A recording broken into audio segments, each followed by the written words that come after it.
ஒவ்வொருத்தரும் பேசும்போது ஒரு புத்தகம் மாதிரி இருக்கு. இவங்க கடந்து வந்த பாதைகள், அவர்களுக்கு ஒவ்வொரு அனுபவங்களை சொல்லுவோம். ஏன்னா மனிதர்களுடைய அனுபவங்களை இன்னொரு மனிதர்களுக்கு கடத்துவது என்பது அபூர்வமாக இருக்கிறது இன்றைக்கு வந்த படைப்புகள்ல. அப்படி இவங்களுடைய அனுபவங்களை கேட்கிற ஒரு மேடையாகத்தான் இதில் பார்த்துட்டு இருக்கிறேன்.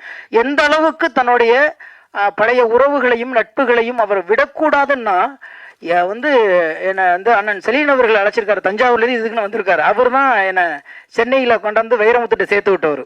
செவனின்னு ஊரில் வாத்தியார் வேலை பார்த்துட்டு கம்ப்யூட்டர் இருந்திருப்பேன்னு நினைக்கிறேன். நான் கொண்டாந்து இங்கே அமுச்சு விட்டு. ஆனால் என்னன்னு கேட்டிங்கன்னா, அந்த மாதிரி எல்லா நண்பர்களையும் அவர் அழைத்து கொண்டு இங்கே சேர்ந்து ஒரு அறையில் சாப்பிட்டது, ஒரு ஸ்டுடியோவில் அவங்க ஷூட் பண்ணது பார்க்கலாம். எல்லா பேருமே பெரிய பெரிய ஜாம்பவான்கள். எனவே இது அனுபவம் சரிந்த ஒரு மேடையாக நான் பார்க்குறேன். அனுபவம் சரிந்தவர்கள் எல்லாம் கூடுவதற்கான ஒரு களம் அமைந்திருக்கிறது. ஐயா இயக்குனர் மகேந்திரன் அவர்களுடைய பேரில் ஆரம்பிக்கப்பட்ட இந்த அறக்கட்டளை மூலியமாக கூடுகிறார்கள்.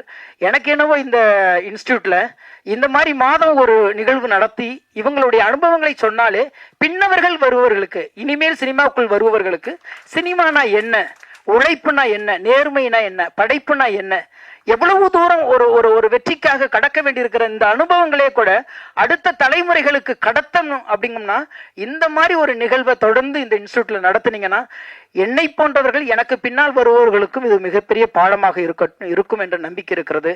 எனவே வாழ்த்த வயது இல்லை. உங்களுடைய அத்தனை சுவடுகளோடும் பின்தொடர்ந்து நடக்கிறேன். நன்றி, வணக்கம்.